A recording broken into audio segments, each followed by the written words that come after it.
Pressure does not usually destroy an organization in a single moment. It reshapes it.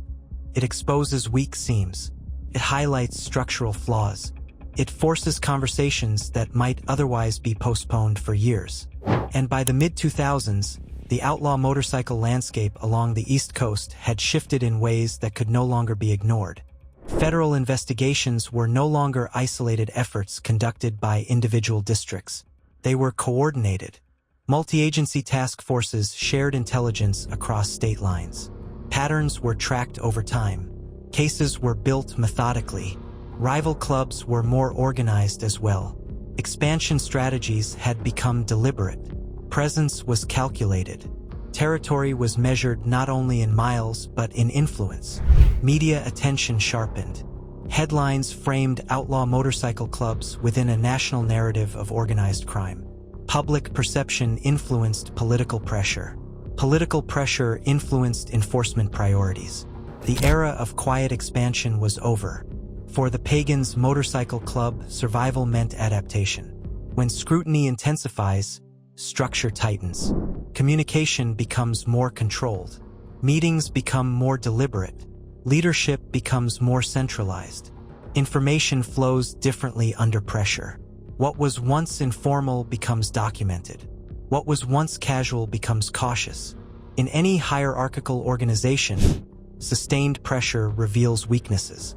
Loose chapters must be aligned. Internal disputes must be resolved before they metastasize.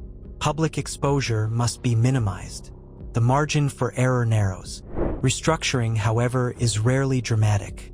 It does not announce itself in bold declarations or sweeping public reforms. It happens behind closed doors. It unfolds through policy adjustments, revised expectations, reinforced protocols. It is strategic. Across the East Coast, chapters had to reassess how they operated in a climate defined by surveillance and rivalry. The question was no longer simply how to grow. It was how to endure. Presence still mattered. Visibility still carried symbolic weight. But discretion became equally valuable. Outlaw culture has long been built on reputation. Reputation determines who commands respect, who controls territory, who operates without interference. Yet reputation in the modern era comes with unintended consequences. Digital footprints linger. Surveillance cameras record routine movement. Financial transactions leave trails. Coordinated task forces cross-reference data points that once would have remained isolated. The world had changed, and adaptation was no longer optional. Inside the club structure, leadership decisions carried more weight than ever before. Presidents and senior figures were tasked not only with maintaining morale, but with anticipating risk. Each public appearance had to be evaluated. Each large gathering had to be considered through multiple lenses: internal unity, external perception, legal exposure. Expansion slowed. Consolidation returned as a priority. Territory already held became more important than territory newly gained. Resources shifted from outward movement to internal reinforcement. Stability replaced ambition as the immediate objective. The central question evolved. It was no longer, how far can we grow? It became, how do we protect what we have? For members, loyalty was tested in quieter ways than in previous eras. Not through open confrontation, not through visible clashes on highways or at rallies, but through patience, discipline, restraint. Restraint can be more difficult than aggression. It requires long-term thinking. It demands trust in leadership decisions that may not yield immediate visible results. In a high-visibility era, a single incident can ripple nationally. One arrest can trigger expanded investigations. One altercation can dominate headlines. One internal fracture can weaken external perception. Survival required cohesion, and cohesion required trust. Yet trust becomes complicated when pressure increases. Informants are cultivated. Communication is monitored. Rumors spread quickly in environments defined by scrutiny. Long-term organizations understand this dynamic. They either evolve or they fracture. By the 2010s, the outlaw motorcycle landscape across the United States looked different than it had decades earlier. Technology reshaped policing. Coordination between federal and state agencies increased. Intelligence sharing networks became standard practice. Legislation such as the Racketeer Influenced and Corrupt Organizations Act continued to influence prosecutorial strategy, focusing not only on individual acts but on alleged enterprise structures. Public awareness expanded through media coverage and digital platforms. Stories that once remained regional could now circulate nationally within hours. The Pagans were no longer a regional secret confined to mid-Atlantic corridors. They were part of a broader national conversation about outlaw motorcycle clubs and organized structures. Restructuring, therefore, was not about abandoning identity. It was about preserving it. Symbols remained important. Norse imagery, patches, rituals. These elements continued to represent unity and continuity, with a past rooted in 1957.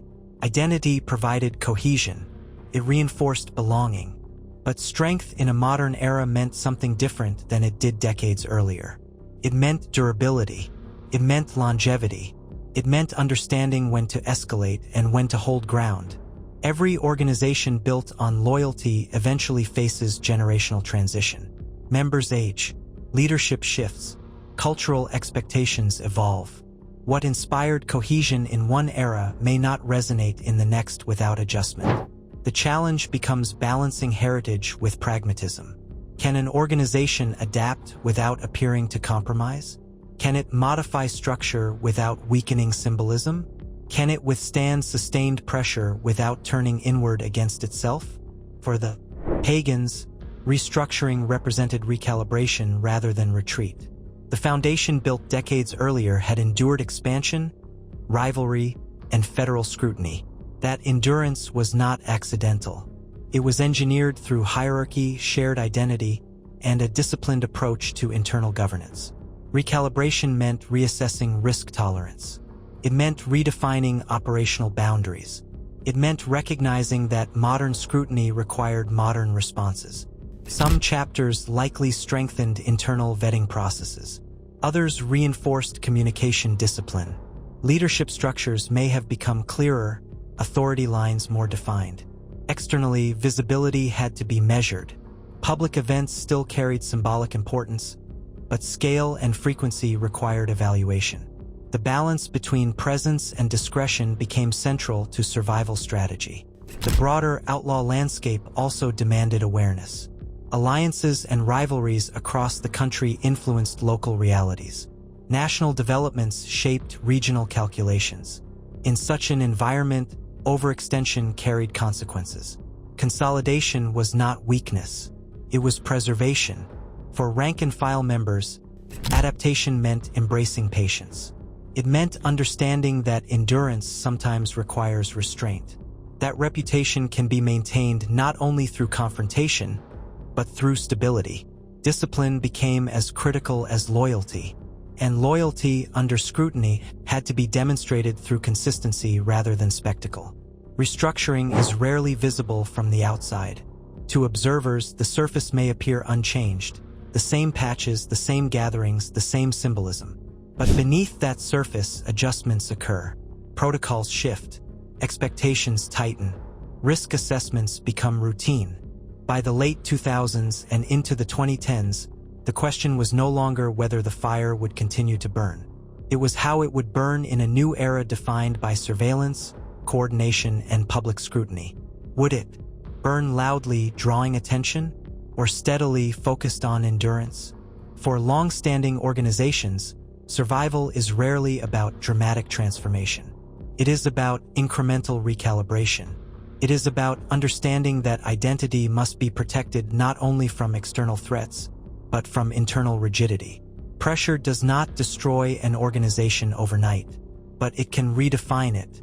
Episode 5 examines that redefinition, the quiet strategic adjustments that allowed an East Coast institution to navigate a modern era. It explores how consolidation replaced expansion, how discretion complemented presence, and how leadership balanced heritage with pragmatism. Because in environments shaped by scrutiny and rivalry, survival is not accidental. It is constructed.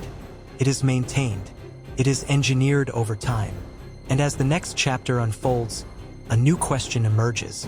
In the modern era where technology, law enforcement, and public awareness continue to evolve, where does the organization stand today? The fire still burns, but its shape, intensity, and direction are no longer determined solely by tradition. They are determined by adaptation,